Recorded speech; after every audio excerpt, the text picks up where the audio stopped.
السلام علیکم ناظرین، کورلس عثمان سیزن 5 کی جیسا کہ ہم نے پچھلی ایپیسوڈ میں دیکھا تھا، ارحان صاحب کو عثمان نے ان ڈاکوؤں کے پاس بھیجا تھا کہ ان کو مطمئن کر سکو، لیکن ان ڈاکوؤں نے ارحان کے اوپر گھات لگا کر حملہ کیا اور ارحان صاحب نے ان سے مقابلہ کیا۔ مقابلے کے دوران ہی ارحان صاحب کو تلوار لگتی ہے، جس سے ارحان صاحب کا بازو زخمی ہو جاتا ہے۔ جب ارحان صاحب پلٹ کر وار کرتے ہیں تو دوسرے وحشی کا بھی بازو زخمی ہو جاتا ہے، اور اس کے بعد ان کا ایک بڑا سردار جو ہوتا ہے وہ آتا ہے وہاں۔ وہ کہتا ہے کون ہو تم؟ ارحان کہتا ہے کہ میں آپ کے قید سے بات کرنا چاہتا ہوں۔ پھر ارحان نے جس کو زخمی کیا تھا وہ کہتا ہے ہمارا یہاں کوئی قید نہیں ہے، ہم سبھی یہاں برابر ہیں، آپ کون ہو اور آپ اپنا تعارف کراؤ۔ ارحان کہتا ہے میں سردار عثمان کا بیٹا ارحان ہوں۔ ارحان صاحب نے جسے زخمی کیا تھا وہ کہتا ہے تو آپ سردار کے بیٹے ہو۔ پھر سنجاکسس کا آدمی کہتا ہے عثمان کے بیٹے ارحان صاحب، اگر آپ سردار کے بیٹے ہو تو آپ کو معلوم ہونا چاہیے کہ آپ کا مقام ہمارے دروازے سے نہیں گزر سکتا۔ پھر ارحان صاحب کہتا ہے اس سے تو بتائیں پھر داخل ہونے کے لیے کیا چاہیے، ہمیں کیا کرنا ہوگا۔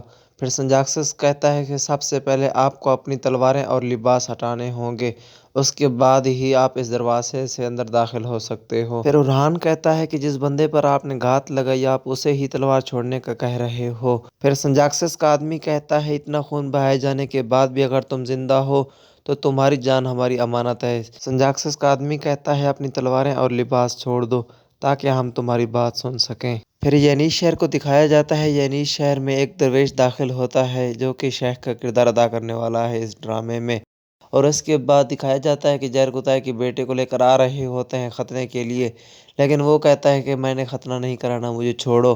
اس کے بعد وہ اپنے ساتھیوں سے کہتا ہے قربان ہونے والے مویشیوں کی طرح کیا دیکھ رہے ہو، بھاگو، وہ ہم سب کو ذبح کرنا چاہتے ہیں۔ اس کے بعد برہان صاحب کو دکھایا جاتا ہے۔ برہان صاحب کہتے ہیں ہوشیار ہو جاؤ، عثمان صاحب آ رہے ہیں۔ پھر عثمان صاحب اور مولون خاتون کو دکھایا جاتا ہے اور ان کے ساتھ کوہ بھی ہوتا ہے، اور عثمان صاحب جیسے ہی باہر آتے ہیں تمام لوگ وہاں جمع ہوئے ہوتے ہیں اور ان کو السلام علیکم کہتے ہیں۔ پھر زہر کتائے کے بیٹے کو دکھایا جاتا ہے، وہ بھاگتا ہوا آتا ہے، کہتا ہے عثمان صاحب مجھے بچائیں۔ آلگن خاتون بھی دوڑتی ہے اپنے بیٹے کو روکنے کے لیے، لیکن عثمان صاحب کے پاس پہلے وہ پہنچ جاتا ہے۔ عثمان صاحب کہتا ہے تمہیں ڈرنے کی ضرورت نہیں ہے بیٹا، لیکن زہر کتائے کا بیٹا کہتا ہے میں کسی چیز سے نہیں ڈرتا، میں بابا کے آنے کا انتظار کر رہا ہوں، اور بابا کے آنے سے پہلے میں سنت پوری نہیں کروانا چاہتا۔ عثمان صاحب کہتا ہے تو اچھا ایسا ہے۔ پھر زہر کتائے کے بیٹے کو گلے لگاتا ہے، پھر کہتا ہے بیٹا میری بات غور سے سنو۔ عثمان صاحب کہتے ہیں میں وعدہ کرتا ہوں تمہارے بابا کے آنے تک سنت کو ملتوی کرتے ہیں۔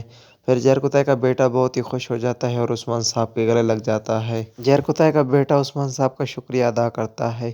اس کے بعد ایک بندہ آتا ہے، عثمان صاحب کا ہاتھ کا بوسہ لینا چاہتا ہے، لیکن عثمان صاحب کہتے ہیں استغفر اللہ اور اپنا ہاتھ پیچھے کر لیتے ہیں۔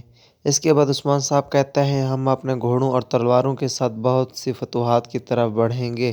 عثمان صاحب کہتا ہے لیکن ایسا کرتے ہوئے ٹھوکر کھانے سے بچنے کے لیے ہمیں اپنے پیارے نبی حضرت محمد صلی اللہ علیہ وآلہ وسلم کے نقش قدم پر چلنا ہوگا اور ہمیں قائم رہنا ہوگا، ہم نہیں رکیں گے اور نہ ہی ہم اپنا پسینہ خشک ہونے دیں گے۔ اگر ہم مہمات کے دوران ایمان پر ڈٹے رہے تو دیکھنا ہمارا رب ہمارے لیے راستہ ہموار کرے گا۔